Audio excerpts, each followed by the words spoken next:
اللہ کریم نے قرآن پاک میں ارشاد فرمایا، یا ایھا الذین آمنوا، اے وہ لوگو جو ایمان لے آئے ہو، اطیعوا اللہ، اللہ کی اطاعت کرو، واطیعوا الرسول، اور اس رسول کی اطاعت کرو، واولی الامر منکم، اور تم میں جو امر والے ہیں، اولی الامر ہیں، ان کی اطاعت کرو، اپنے علماء کی اطاعت کرو۔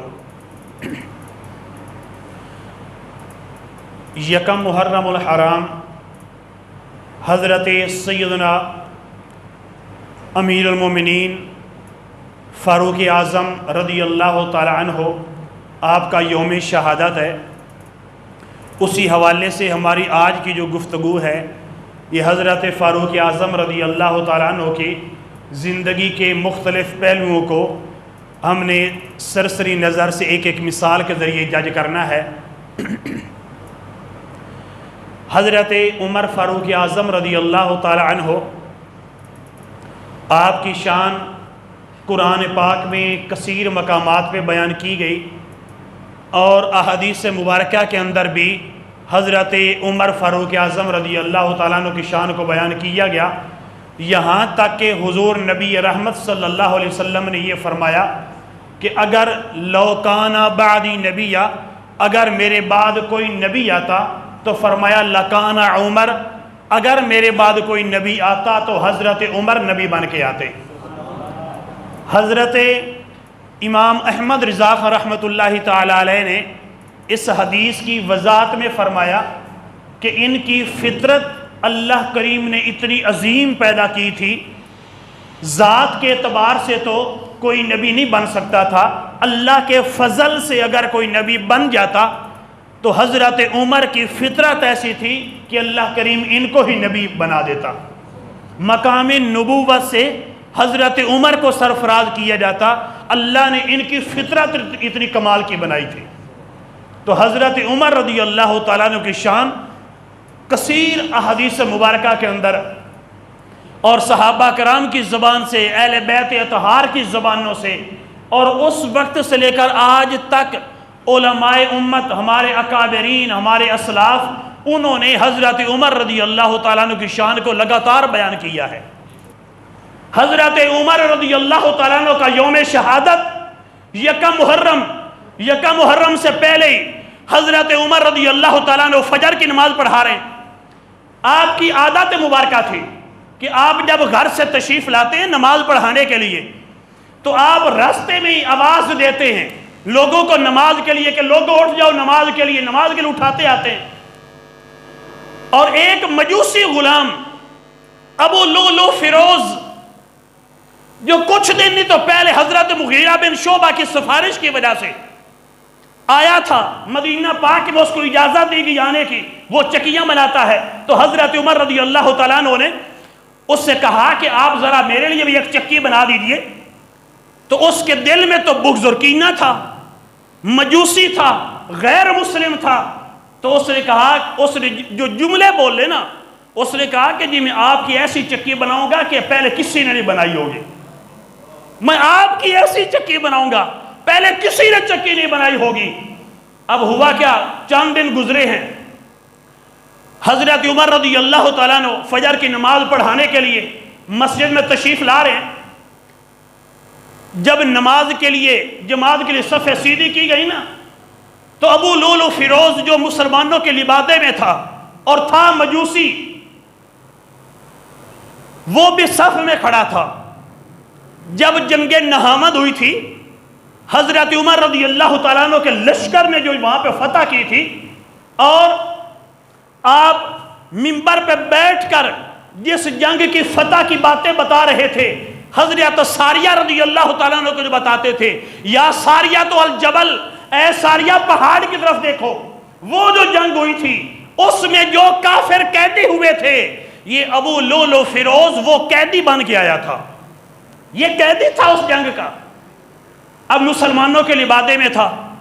حضرت عمر رضی اللہ تعالیٰ عنہ نے جب نماز شروع کی نا، تو اس نے پہلے ہی ایک خنجر تیار کیا ہوا تھا جس کے اوپر زہر لگایا ہوا تھا اس نے، تو اس نے حضرت عمر رضی اللہ تعالیٰ عنہ کو نماز پڑھتے ہوئے 3 مرتبہ خنجر لگایا۔ حضرت عمر رضی اللہ تعالیٰ عنہ گر گئے اور آپ نے فرمایا کہ کتے کو پکڑ لو، الفاظ آپ کے یہ تھے، فرمایا کہ اس کتے کو پکڑ لو۔ اب صحابہ کرام پکڑنے کے لیے جاتے ہیں، 12 صحابہ کرام کو اس نے زخمی کیا تھا، ان میں سے 6 شہید ہو گئے، بقیہ جو تھے 6 تو انہوں نے چادر اوپر ڈالی تاکہ اس کو پکڑتے ہیں۔ جب چادر اوپر ڈالی اس کو لگا کہ میں تو اب مارا گیا، اس نے وہی خنجر اپنی بھی گردن پہ چلا دیا اور خودکشی کر کے حرام کی موت مرا، وہی ابو لول فیروز۔ اب ہوا کیا، اس کے بعد حضرت عمر رضی اللہ تعالیٰ عنہ آپ نے ایک صحابی کی ڈیوٹی لگائی کہ ذرا پتہ کرو کہ یہ تھا کون۔ پتہ کیا گیا تو عرض کیا حضور یہ مسلمان نہیں تھا۔ آپ نے فرمایا کہ اللہ کا شکر ہے کہ مجھے شہید کرنے والا کوئی مسلمان نہیں تھا، اللہ کا شکر ہے مجھے شہید کرنے والا کوئی مسلمان نہیں تھا۔ حضرت عمر فاروق اعظم رضی اللہ تعالیٰ عنہ، آپ کی شان، آپ کا نظام عدل، آپ کا نظام حکومت، آپ کی زندگی کے کارنامے، حضرت عمر رضی اللہ تعالیٰ عنہ کی زندگی کے کارناموں کو اگر ہم نے صرف جج کرنا ہو، آپ کے نظام حکومت اور نظام عدل کو دیکھنا ہو، تو اس کی مشہور مثال مدینہ شریف کے اندر جب آپ خلیفہ تھے، خلیفۃ المسلمین، سردیوں کی سخت رات، جس رات میں کوئی گھر سے باہر نکلنے کا تصور نہیں کر سکتا، تو حضرت عمر نے اپنے غلام اسلم رضی اللہ تعالیٰ عنہ کو ساتھ لیا ہے، فرمایا کہ چلو ذرا دیکھتے ہیں، راؤنڈ لگاتے ہیں، لوگوں کے حالات چیک کرتے ہیں۔ بادشاہ تو ایسے ہوتے ہیں، سردیوں میں لوگ سردی کی وجہ سے گھر سے باہر نہیں نکلتے، لیکن ایک مسلمانوں کا حکمران ہے، مسلمانوں کا بادشاہ اور خلیفہ ہے کہ جو اپنے گھر میں سردی کی وجہ سے رکا نہیں، بلکہ لوگوں کی خبر گیری کے لیے، ان کی معلومات کے لیے بازاروں میں چہل قدمی کر رہا ہے۔ حضرت عمر رضی اللہ تعالیٰ عنہ مدینہ سے باہر نکل جاتے ہیں، حدیث پاک میں 3 کلومیٹر باہر چلے گئے، 3 کلومیٹر مدینہ پاک سے سردی کے اندر 3 کلومیٹر باہر جاتے ہیں، اور گئے ہر رائے وابق کے اندر جو مشرق کی طرف تھا ادھر جاتے ہیں۔ 3 کلومیٹر کا سفر جب طے کیا تو آگے دیکھا کہ کچھ آگ جل رہی ہے، تو اپنے خادم اسلم رضی اللہ تعالیٰ عنہ سے فرمایا کہ اے اسلم، لگتا ہے کہ کوئی قافلہ آ کے یہاں رکا ہے، چلو چل کے دیکھتے ہیں۔ اپنے خادم حضرت اسلم کو ساتھ لیا، چلتے چلتے آگ کے قریب گئے، دیکھا تو یہ کوئی قافلہ نہیں، ایک جھونپڑی تھی جس کے اندر آگ جل رہی تھی اور اس کے شعلے دور تک محسوس ہو رہے تھے۔ آپ وہاں پہ تشریف لے گئے، آواز دی کہ خاتون کیا کر رہی ہو؟ خاتون نے جواب دیا کہ میں آگ پر ہنڈیا کو رکھ کے آگ مچا رہی ہوں، آگ جلا رہی ہوں۔ کہا کہ کیا کر رہی ہو، اندر کیا ہے؟ کہا کہ اندر پتھر ڈالیں۔ کہا کہ یہ 2 نمبری کیوں، ایسا کیوں کر رہی ہے؟ کہا اس لیے کہ کھانے کی چیز تو گھر میں ہے نہیں، بچے بھوکے ہیں، آگ اس لیے جلائی ہے تاکہ بچوں کو دلاسا لگے کہ ہماری ماں کھانا تیار کر رہی ہے۔ بچے بھوک کی وجہ سے ہی کھانے کی امید لگاتے لگاتے بچے سو جائیں گے، کھانے کی چیز تو ہے کوئی نہیں۔ آپ نے فرمایا کہ کیا مجھے اندر آنے کی اجازت ہے؟ تو خاتون نے کہا کہ اگر اچھے ارادے سے آئے ہو تو تشریف لے آئیے۔ حضرت عمر رضی اللہ تعالیٰ عنہ اپنے خادم حضرت اسلم کے ساتھ اندر تشریف لے کے چلے جاتے، تو اس عورت سے آپ نے ساری جب معلومات لی تو اس نے کہا کہ امیر المومنین کو ہماری فکر ہی نہیں، ہم اس کے رعایا ہیں، ہم عوام ہیں، ہمارے بادشاہ کو ہمارا خیال ہی نہیں۔ آپ نے فرمایا کہ آپ ان کو بتا تو دیتی، امیر المومنین کی اتنی مصروفیات ہوتی ہیں تو ان کو کیا پتا کہ آپ کے گھر میں کھانے کی چیز نہیں۔ عورت نے کہا کہ اگر ہمارے گھر میں کھانے کی چیز نہیں تو امیر المومنین کے علم میں ہونا چاہیے، ان کو جاننا چاہیے، عوام کا بتانا ضروری نہیں، بادشاہ کو پتہ ہونا چاہیے کہ میری عوام کے پاس کھانا ہے یا کھانا نہیں ہے۔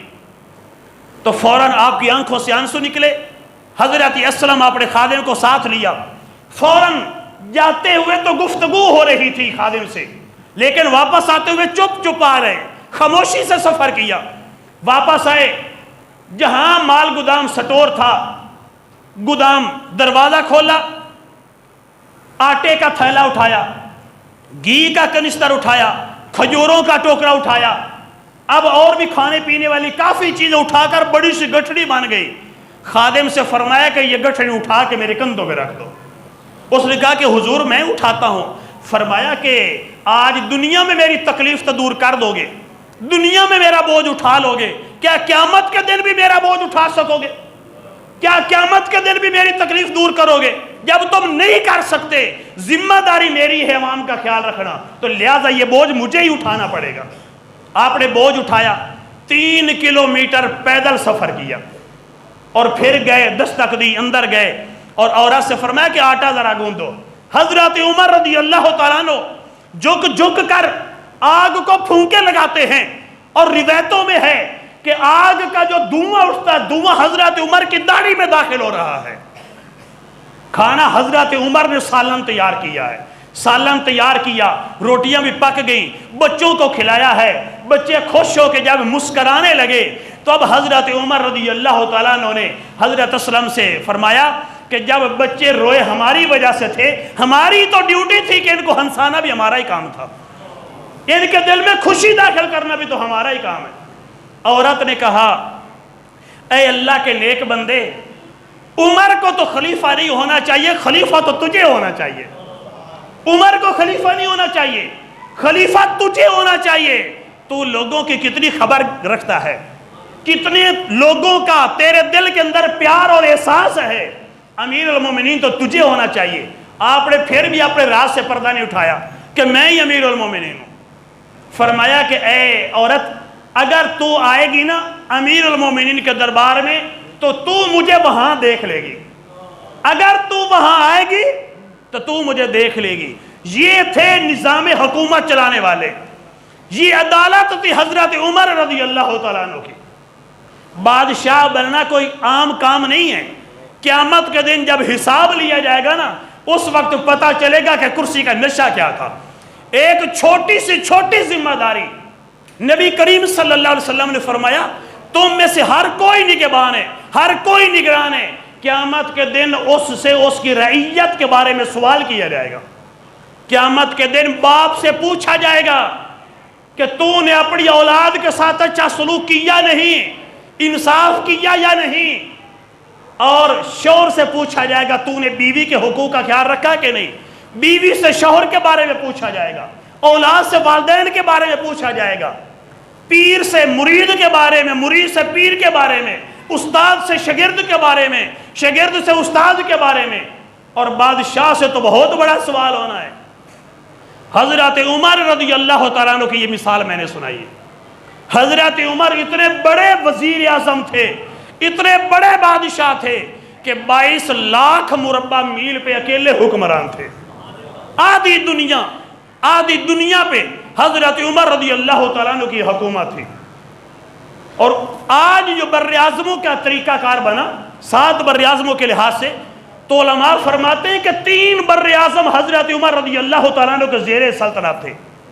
3 بر اعظموں پر، آج تو ایک بر اعظم ایشیا کو لے لیجیے، کتنے ملک ہیں، کتنی بادشاہت ہیں۔ تو آج جب آپ دوزوں کا دور ہے، جدید مشینری ٹیکنالوجی کا دور ہے، اتنی بڑی ریاست اور سلطنت کوئی بھی نہیں جتنی بڑی سلطنت حضرت عمر رضی اللہ تعالیٰ عنہ کی تھی۔ حضرت عمر نے ایٹم بم کے ذریعے نہیں فتح کی تھی، ساری ایمانی طاقت کے ذریعے گھوڑے اور تلوار کو استعمال کیا تو آج دنیا کو فتح کر دیا تھا۔ ایمان کی طاقت تھی۔ حضرت عمر رضی اللہ تعالیٰ عنہ کا جب وصال ہوتا ہے، ایک دیہاتی دوڑتا دوڑتا آتا ہے۔ حضرت عمر کا جب وصال ہوا نا، ایک دیہاتی دوڑتا دوڑتا آیا مدینہ پاک میں، اور لوگوں سے پوچھا کہ حضرت عمر کہاں ہیں؟ کسی نے کہا کہ حضرت عمر کا تو آج وصال ہو چکا ہے، تو کہنے لگا اللہ اکبر، میرا بھی یہی دل کہہ رہا تھا کہ ہو نہ ہو حضرت عمر کا وصال ہو چکا ہے۔ آگے سے بندے نے پوچھا کہ تیرا دل کیوں کہہ رہا تھا؟ ہوا کیا ہے جو تیرا دل یہ کہہ رہا تھا کہ حضرت عمر کا انتقال ہو گیا ہے؟ کہنے لگا کہ میں بکریاں چراتا ہوں، جب سے حضرت عمر بادشاہ بنے ہیں آج تک کسی شیر کی جرت نہیں، کسی بھیڑیے کی جرت نہیں کہ میری بکریوں کے قریب سے گزرے اور میری بکریوں کو چھیڑ بھی جائے، جرت نہیں تھی۔ آج میں بکریاں چرا رہا تھا، ایک بھیڑی آیا میری بکری کو اٹھا کے لے کے چلا گیا، میں نے دل میں سوچا کہ ہو نہ ہو حضرت عمر چلے گئے، ورنہ حضرت عمر کی حکومت مدینے میں ہو تو جنگل میں شیر کی بھی جرت نہیں کسی جانور کو چھیڑ جائے۔ یہ حضرت عمر رضی اللہ تعالیٰ عنہ کی عدالت تھی۔ اسی لیے تو حضرت عمر رضی اللہ تعالیٰ عنہ فرماتے ہیں کہ اگر فرات کے کنارے ایک کتا بھی اور ایک روایت میں بکری، اگر فرات کے کنارے بکری بھی پیاسی ماری گئی تو قیامت کے دن عمر سے وہ بھی سوال ہوگا کہ تیری بادشاہت کے اندر ایک جانور دریا کے کنارے پاس پیاسا مارا گیا تو کیوں مارا گیا؟ پانی تو اس کے سامنے ہے۔ مثال جو دی نا دریائے فرات کے کنارے پانی موجود ہے، لیکن تو نے پینے کے ذرائع کیوں نہیں بنائے تھے کہ جانور بھی پانی پی لیتے؟ اور ایک روایت میں یہ ہے کہ ایک غیر مسلم نے دیکھا کہ جو شیر ہے نا وہ بکری کا شکار کر رہا ہے، تو اس نے بھی یہی کہا کہ ہو نہ ہو مسلمانوں کے بادشاہ آج دنیا سے پردہ کر گئے ہیں، ورنہ جب ان کی حکومت تھی تو شیر اور بکری کو اکٹھا پانی پیتے ہم نے دیکھا ہے۔ یہ غیر مسلم بھی مانتے تھے۔ حضرت عمر رضی اللہ تعالیٰ عنہ کی بڑی حکومت تھی، نظام عدالت کمال کا تھا۔ آج لوگ مثالیں دیتے ہیں الیگزینڈر کی کہ اس نے 17 لاکھ مربع میل علاقے کو فتح کیا تھا، عیسائی بادشاہ تھا، بھئی بادشاہ کا بیٹا تھا، اس کو ٹریننگ دی تھی نیزہ بازی کے جو ماہر تھے انہوں نے، اور لاکھوں کے لشکر اس کے ساتھ ہوتے تھے۔ جب وہ فتح کے لیے نکلا تھا تو اس نے کئی جرنیل مروا دیے تھے، پھر جا کے 17 لاکھ مربع میل اس نے فتح کیا، لیکن اس کی زمین پر بھی اگر اس کی زمین کو بھی اگر فتح کیا تو حضرت عمر رضی اللہ تعالیٰ نے کیا تھا، اور اس کی تو بات لوگ مانتے بھی نہیں تھے۔ بادشاہوں کے وزیر بھی ان کے غدار نکلتے ہیں، لیکن حضرت عمر کی عدالت اتنی کمال کی ہے کہ پہنتے سردیوں میں بھی اور گرمیوں میں بھی موٹا کپڑا پہنتے ہیں۔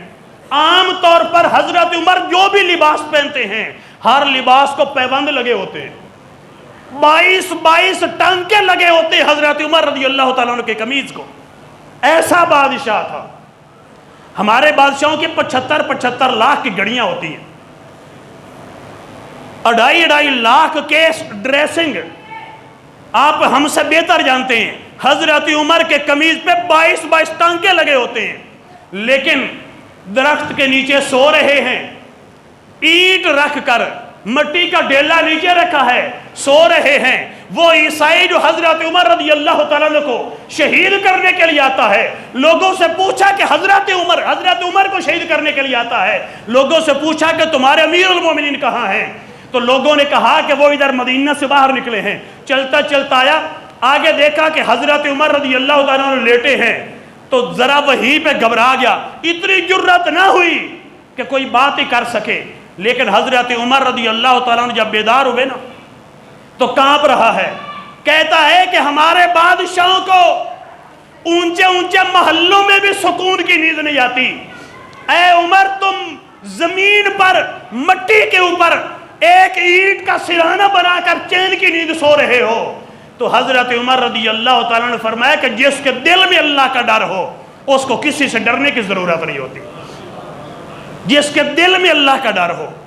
حضرت عمر کا باقاعدہ فرمان موجود ہے کہ جب میں بچپن میں تھا، مسلمان نہیں ہوا تھا، تو میرے والد نے فرمایا کہ یہ 5 اونٹ ہیں، اے بیٹے ذرا ان کو ایک لائن میں کر دو۔ حضرت عمر فرماتے میں ایک اونٹ کو سیدھا کر کے دوسرے کو سیدھا کرتا تو پہلا سائیڈ پہ ہو جاتا، تیسرے کو سیدھا کرتا دوسرا سائیڈ پہ ہو جاتا۔ میں سارا دن لگا رہا، میں عمر سے 5 اونٹ ایک لائن میں سیدھے نہیں ہوئے، لیکن آج محبت مصطفیٰ کا صدقہ، محبوب کی غلامی کا صدقہ ہے کہ میں عمر نے آدھی دنیا کو ایک لائن میں کر دیا ہے۔ حضرت عمر کی طاقت تھی، حضرت عمر کی یہ طاقت تھی کہ حضرت عمر بولتے ہیں تو پھر دنیا کانپتی ہے۔ حضرت عمر رضی اللہ تعالیٰ عنہ مدینہ پاک میں ہوتے ہیں، باقاعدہ حدیثوں میں ہے کہ کیسر و کسرا اپنے محلوں میں سو نہیں سکتے تھے، جب بھی سونے لگتے کہتے ذرا دیکھنا کہیں حضرت عمر کا لشکر تو نہیں آنے والا۔ سوتے وقت بھی سکون کی نیند نہیں آتی، اپنے علاقے میں، اپنے گھر میں، اپنے محل میں، اپنے کمرے میں بھی سو نہیں سکتے۔ کیوں؟ حضرت عمر رضی اللہ تعالیٰ کی دہشت اتنی تھی۔ اور حضرت عمر رضی اللہ تعالیٰ عنہ کی جو قد تھا نا، بڑا قد تھا، حضرت عمر کی مونچھیں بھی تھی، یہاں سے بھورا رنگ تھا۔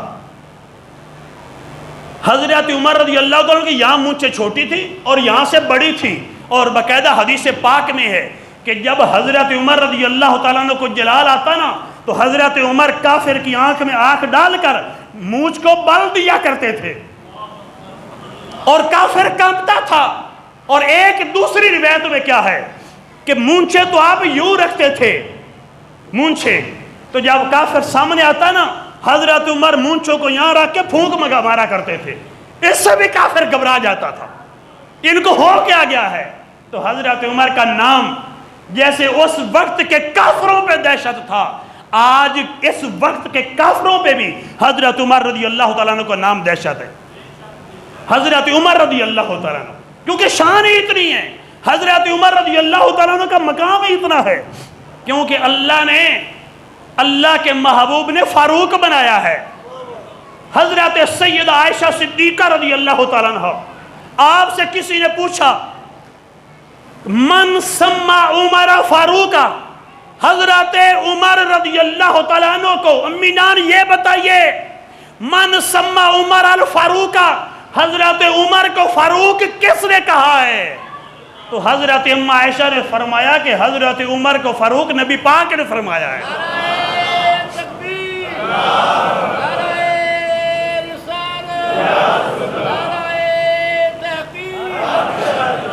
حضرت نبی پاک صلی اللہ علیہ وسلم نے لقب دیا ہے فاروق کا۔ اور تفسیر مدارک میں یہ جو میں نے آیت پڑھی ہے نا آپ کے سامنے، 5واں پارہ سورہ نساء کی آیت نمبر 59، یا ایھا الذین آمنوا اطیعوا اللہ واطیعوا الرسول واولی الامر منکم، اے ایمان والو اللہ کی بھی اطاعت کرو، اللہ کے رسول کی بھی اطاعت کرو، اپنے سلطان عادل اور علماء کی بھی اطاعت کرو۔ سلطان عادل اور علماء، میں نے 2 لفظ بولے باقاعدہ اس کی تفسیر میں، ان کی بھی اطاعت کرو۔ یہودی اور مسلمان، ایک منافق تھا، کلمہ پڑھتا ہے، نام کا مسلمان ہے، اس کا اور یہودی کا جھگڑا ہوتا ہے۔ مسلمان وہ جو نام کا ہے وہ کہتا ہے یہودی کو کہ چل فیصلہ تیرے چودھری سے کرواتے، کعب بن اشرف یہودی سے چودھری کے پاس چلتے، تو یہودی نے کہا کہ نہیں، ہمارے چودھری جو ہوتے ہیں نا، جو چودھری ہوتے ہیں نا، یہ 2 نمبری کر جاتے فیصلہ کرتے ہوئے، تو ذرا فیصلہ جو کروانا ہے نا وہ نبی پاک صلی اللہ علیہ وسلم سے کروانا، جن کا تو کلمہ پڑھتا، میں تو کلمہ بھی نہیں پڑھتا، فیصلہ ان سے کروانا ہے۔ تو یہودی نا منا کر اس کو نبی پاک علیہ السلام کی بارگاہ میں لے کے آ گیا۔ نبی کریم علیہ السلام نے دونوں کی باتیں سن کر یہودی کے حق میں فیصلہ دے دیا کہ اس معاملے میں یہودی سچا ہے۔ جب وہاں سے اٹھے نا تو وہ نام کا مسلمان، کلمہ پڑھنے والا منافق کہنے لگا یہودی کو کہ یہ فیصلہ مجھے منظور نہیں، چلو فیصلہ نہ حضرت عمر سے کرواتے۔ یہودی نے کہا کہ چلو مجھے تو کوئی مسئلہ نہیں، وہ بھی صاحب عدل ہیں، وہ بھی عادل ہیں، ان سے فیصلہ کروا لیتے۔ حضرت عمر کے پاس آئے، دونوں نے باتیں سنائیں۔ حضرت عمر کے فیصلہ سنانے سے پہلے یہودی نے کہا کہ اے عمر ایک بات سن لیجئے، اس معاملے کا فیصلہ پہلے نبی پاک علیہ السلام نے میرے حق میں کر دیا ہے۔ حضرت عمر کہنے لگے اچھا فیصلہ ہو گیا؟ منافق نے کہا جی ہاں سرکار نے کیا ہے۔ فرمایا اچھا ٹھیک ہے، ٹھہرو میں فیصلہ کرتا ہوں۔ آپ کمرے میں جاتے ہیں، نیام سے تلوار باہر نکال کے، پوچھا ہی نہیں، علت بھی نہیں پوچھی، وجہ بھی نہیں پوچھی، سمجھایا بھی نہیں، جو کلمہ پڑھنے والا ہے نا اس کی ایک ہی وار سے اس کی گردن تن سے جدا کر دی۔ حضرت عمر نے وجہ نہیں پوچھی کہ تجھے کیوں نبی پاک کا فیصلہ قبول نہیں، تلوار مار کے اس نام کے مسلمان کی گردن اڑا دی ہے اور پھر فرمایا ہاکذا اقضی بین من لم یرضی بقضاء اللہ و قضاء رسولہ، جس کو اللہ اور اس کے رسول کا فیصلہ قبول نہ ہو عمر اس کا یوں فیصلہ کرتا ہے۔ نعرہ تکبیر، نعرہ رسالت، شان سیدنا فاروق اعظم۔ فرمایا کہ جس کو اللہ اور اس کے رسول کا فیصلہ قبول نہ ہو عمر اس کا فیصلہ اس کی گردن اڑا کے کرتا ہے۔ کیا یہ اللہ کا فیصلہ نہیں کہ سارے نبیوں سے شان میرے محبوب کی زیادہ؟ کیا نبی پاک کے یہ فیصلے نہیں کہ میں اولین و آخرین کا بھی علم جانتا ہوں؟ کیا نبی پاک کے یہ فیصلے نہیں؟ نبی پاک کے کتنے ہی ایسے فیصلے ہیں، کیا نبی پاک کا یہ فیصلہ نہیں کہ میرے صحابہ سارے کے سارے عادل ہیں؟ نبی پاک کا فیصلہ ہے نا، سرکار کا فتویٰ ہے، یہ فتویٰ محمدیہ ہے، سرکار کا فتویٰ ہے، میرے سارے کے سارے صحابہ عادل ہیں۔ اور کیا یہ سرکار کا فیصلہ نہیں کہ میرے عمر اور میرے ابو بکر یہ جنتی بوڑھوں کے سردار ہوں گے؟ بھئی بوڑھوں کے سردار تو تب ہی بنے گے نا جب خود بھی جنت میں ہوں گے تو۔ اور اس عورت جس نے کہا تھا کہ اگر میں آپ کے پاس آؤں یا رسول اللہ اور آپ کو میں نہ پاؤں، یعنی آپ کا وصال ہو جائے تو پھر میں کیا کروں؟ سرکار نے فرمایا اگر میں دنیا سے پردہ کر جاؤں، میں دنیا میں موجود نہ ہوں، اگر تو مجھے نہ پائے تو میرے بعد حضرت ابو بکر کے پاس چلے آنا۔ کیا ابو بکر صدیق کی خلافت کے بارے میں سرکار کا فیصلہ نہیں؟ تو یہ سرکار کے فیصلے تو ہیں، تو حضرت عمر کی تلوار پھر فیصلہ کرتی ہے کہ جس کو نبی پاک کے فیصلے قبول نہیں، اگر دنیا میں نہیں تو قیامت کے دن اس کی گردن حضرت عمر ضرور اڑائیں گے، کیونکہ قیامت کے دن ایمان والا جو چاہے گا نا، جو چاہے گا اس کو وہ عطا کیا جائے گا، اس کی خواہشات پوری کی جائیں گی قیامت کے دن۔ تو حضرت عمر رضی اللہ تعالیٰ عنہ تو پہلے جلال والے ہیں، کوئی تھوڑی سی بدتمیزی کر دے، تھوڑی سی بے ادبی سرکار کی بارگاہ میں کر دے تو حضرت عمر تو گردن اڑانے سے نیچے کی بات ہی نہیں کرتے۔ بس سرکار نے صلوات و سلام مال غنیمت ہی تو تقسیم کر رہے تھے، مال غنیمت ہی تقسیم کر رہے ہیں، ایک بندہ کھڑا ہوتا ہے نعت الجبین، پیشانی ابری ہوئی، مشرف الوجنتین، رخسار ابرے ہوئے، کس لحیاداری بڑی گھنی ہے، میراب بنا ہوا ہے، محلوق اور راہ سے ٹینڈو ہے اس کی، تو اس نے کیا کہا؟ اتق اللہ یا محمد، اے محمد اللہ سے ڈرو۔ اور ایک روایت میں اعدل یا محمد، اے محمد انصاف کیجیے۔ حضرت عمر اس وقت بھی کھڑے ہو گئے تھے، فرمایا کہ یا رسول اللہ اجازت دیجیے، جو آپ کو ڈرنا سکھا رہا ہے نا، جو انصاف کے اصول آپ کو سکھاتا ہے، آپ ذرا اجازت دیجیے میں عمر اس کی گردن اڑا دوں۔ تو نبی کریم علیہ السلام نے فرمایا اے عمر ٹھہر جاؤ، ان من بعدی ھذا قوما، اس بندے کی نسل سے پوری ایک قوم آئے گی، یقرؤون القرآن لا یجاوز حناجرہم، قرآن بڑا پڑھیں گے لیکن حلق سے نیچے نہیں اترے گا۔ اے عمر اتنی نمازیں پڑھیں گے کہ تم صحابہ ان کی نمازوں کے سامنے اپنی نمازوں کو چھوٹا سمجھو گے، اتنے بڑے روزے دار ہوں گے تم ان کے سامنے اپنے روزوں کو بہت چھوٹا سمجھو گے۔ حضور ذرا علامات ارشاد فرما دے، حضرت ابو سعید خدری حدیث کے راوی ہیں، ذرا علامات ارشاد فرما دیجئے۔ فرمایا سیماہم التحلیق، ان کی ایک نشانی یہ ہے کہ ان کی اکثر ٹنڈے ہوں گے۔ اللہ کے نبی نے فرمایا، بخاری شریف جلد نمبر 2 صفحہ نمبر 1105 کی حدیث پاک ہے، ان کی ٹنڈے ہوں گی۔ اب آپ آگے فیصلہ آپ کا، ہمارا کام صرف آئینہ دکھانا، فیصلہ آپ نے کرنا ہوتا ہے۔ تو حضرت عمر رضی اللہ تعالیٰ عنہ جن کی شان کو اللہ قرآن میں بیان کرے، نبی کریم علیہ السلام اپنے فرمان میں بیان کرتے ہیں۔ حدیث پاک میں ہے نبی کریم صلی اللہ تعالیٰ علیہ وسلم تشریف فرما تھے، سرکار فرماتے ہیں میں مسجد میں بیٹھا ہوں، جبریل میرے سامنے ہیں، میں جبریل سے باتیں کر رہا ہوں۔ سرکار فرماتے ہیں میں جبریل سے باتیں کر رہا ہوں، اتنے میں حضرت عمر رضی اللہ تعالیٰ عنہ مسجد کے دروازے سے داخل ہوتے ہیں۔ تو جبریل نے عرض کیا کہ یا رسول اللہ یہ آپ کے بھائی عمر تو نہیں؟ بھائی کے الفاظ دکھانا میری ڈیوٹی ہے۔ حضرت عمر کے بارے میں جبریل نے کہا یا رسول اللہ یہ آپ کے بھائی عمر تو نہیں؟ نبی کریم علیہ السلام نے فرمایا کہ ہاں میرا بھائی عمر ہے، کیا اس کا کوئی نام آسمانوں میں اور بھی ہے؟ تو جبریل نے عرض کیا اسمہ فی السماء اشہر من اسمہ فی الارض، یا رسول اللہ اس عمر کا نام جو آسمانوں میں ہے وہ نام اس کے زمین والے نام سے زیادہ مشہور ہے۔ جو ان کا نام آسمانوں میں گونجتا ہے وہ نام زمین کے نام سے زیادہ مشہور ہے۔ اسمہ فی السماء الفاروق و اسمہ فی الارض عمر، یا رسول اللہ آسمانوں میں نام فاروق ہے، زمین پہ عمر ہے۔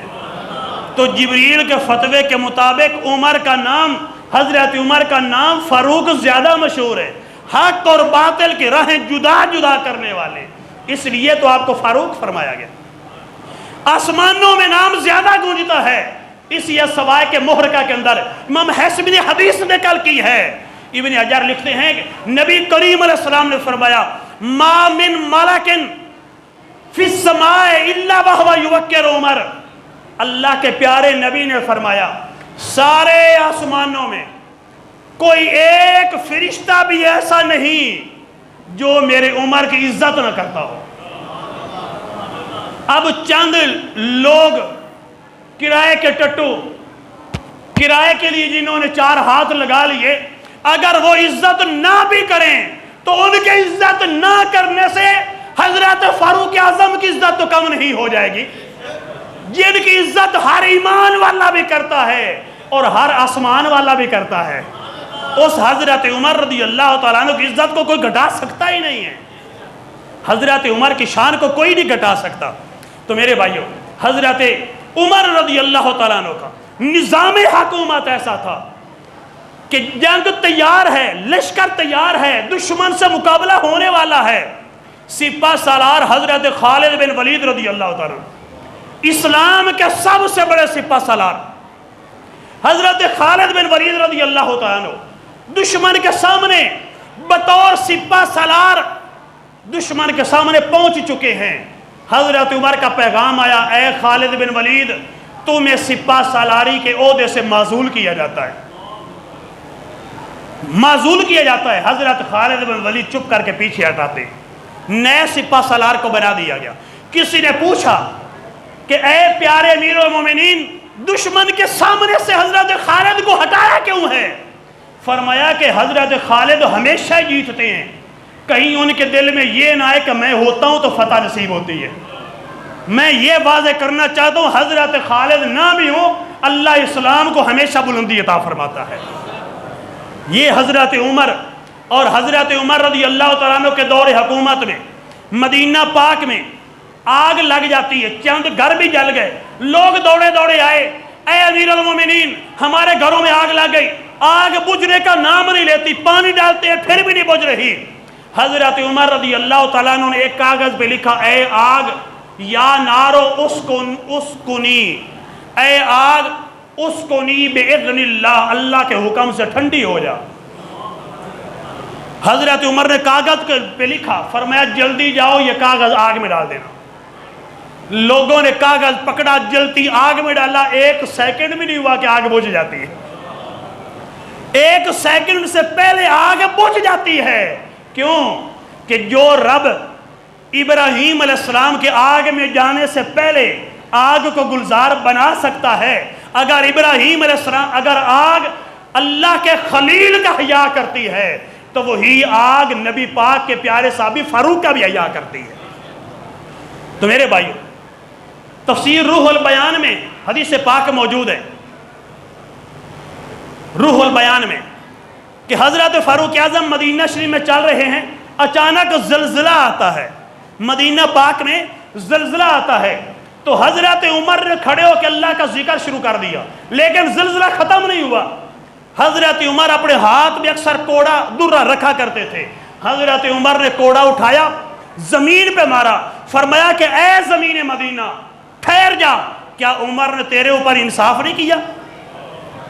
کیا عمر نے تیرے اوپر انصاف نہیں کیا؟ امام اسماعیل حقی علیہ رحمہ فرماتے ہیں کہ اس دن سے لے کر آج تک 1400 سال گزر گئے. اسماعیل حقی تک 1200 سال، 1400 سال گزر گئے، لیکن آج تک دوبارہ مدینے میں زلزلہ نہیں آیا. دوبارہ کبھی مدینے میں زلزلہ نہیں آیا، کیونکہ حکم حضرت عمر رضی اللہ تعالیٰ عنہ کا. مجال ہے کہ زمین کہاں پہ جائے؟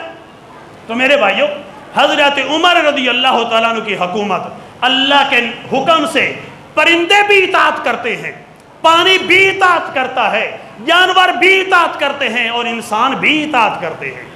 حضرت عمر رضی اللہ تعالیٰ عنہ کی شان، جن کے آج تک یہ سارا فوجی سسٹم حضرت عمر نے بنایا، یہ سارا نظام، یہ سن تاریخ ہجری کا اجرا یہ حضرت عمر رضی اللہ تعالیٰ عنہ، یہ پولیس کے محکمے، یہ چیک اینڈ بیلنس کا سارا نظام حضرت عمر رضی اللہ تعالیٰ عنہ کا تھا. اور حضرت عمر رضی اللہ تعالیٰ، حضرت عمرو بن عاص رضی اللہ تعالیٰ صحابی رسول ہیں، مصر کے گورنر بھی بنائے گئے ہیں، لیکن کسی نے کوئی شکایت لگائی تو حضرت عمر نے گورنری واپس لے لی تھی. اور ایک حضرت کعب بن حارث رضی اللہ تعالیٰ صحابی رسول ہیں، ان کو گورنر بنایا تھا. قابل بڑے تھے، گورنر بنایا. پہلے وہ اونٹ چرایا کرتے تھے تو حضرت عمر نے گورنر بنا دیا. تو لوگوں نے کہا کہ جی ہمیں ان پر اعتماد نہیں ہے، کوئی شکایتیں موصول ہوئی نا تو حضرت، حالانکہ صحابہ دو نمبری نہیں کرتے تھے، لوگوں کی سمجھ میں معاملات نہیں آتے تھے، تو حضرت عمر رضی اللہ تعالیٰ نے فرمایا کہ تم واپس آ جاؤ. گورنری کے عہدے سے اٹھا کر فرمایا کہ یہ اتنے اونٹ ہیں، کل سے تم نے مدینے کے پہاڑوں میں اونٹ چرانے کے لیے جانا ہے. لیکن مجال ہے کہ آگے سے بول بھی جائیں کہ نہیں ہماری یہ شان، میں گورنری کے عہدے سے واپس آیا. آج تو موجودہ سیاست کو آپ دیکھ لیجیے، عجیب سی پھرکی گھومی ہوئی ہے، حال ہی بالکل پاگل نہیں بندے ہو جاتے جیسے. فرسٹ ٹائم اور ہے تو سیکنڈ ٹائم اور ہے. کیا یہ نظامی عدالت؟ کیا یہ اسلامی ریاست یوں بنتی ہے؟ کیا یہ اسلامی معاشرہ یوں تشکیل پاتا ہے؟ میرے بھائیو، خدا کے لیے میں تو اتنی بات عرض کروں گا موجودہ سیاست کے والے سے کہ حضرت عمر رضی اللہ تعالیٰ عنہ کبھی کسی کی غیبت نہیں کی. حضرت عمر رضی اللہ تعالیٰ عنہ آدھی دنیا کے بادشاہ تھے، لیکن کبھی نہ کسی کی غیبت کی ہے، نہ اپنے کسی سپورٹرز کو کبھی غیبت کرنے دی ہے. آج صبح سے شام تک اس سیاستدان کے خلاف، اس کے خلاف، یار کچھ بندوں کے اپنے اعمال بھی ہیں. کیا شریعت نے ہر بندے پہ لازم کیا کہ وہ بولے؟ صبح سے شام تک قرآن کھولنا نہیں، قرآن پڑھنا نہیں، اللہ کا ذکر کرنا نہیں، اور سیاستدانوں کے خلاف بولتے رہنا ہے. جن کی ذمہ داریاں نا علماء کی، مفتیان کرام کی، جو صاحب منصب ہوتے ہیں جن کا حق ہے وہی بولیں گے. آپ مہربانی فرما کے ذرا اللہ کے قرآن کو پڑھیں. اور یہ جو میں نے حضرت عمر کی شان سنائی ہے نا، آج گھروں میں جا کر نا چھوٹی سی محفل سجائیے، اور یکم محرم شاید آج ہی چاند نظر آ جائے، یکم محرم گھر میں محفل کیجیے اور گلی محلے میں لوگوں کو نیاز بانٹیے. محرم اگلے جمعے سے پھر نیاز ہماری امام حسین رضی اللہ تعالیٰ عنہ کے نام کی ہوگی. پہلے حضرت عمر کے نام کی نیاز ذرا شروع کر دیجیے. اللہ کریم ہمیں حضرت عمر رضی اللہ تعالیٰ عنہ سچی عقیدت اور الفت عطا فرمائے. آمین بجاہ النبی.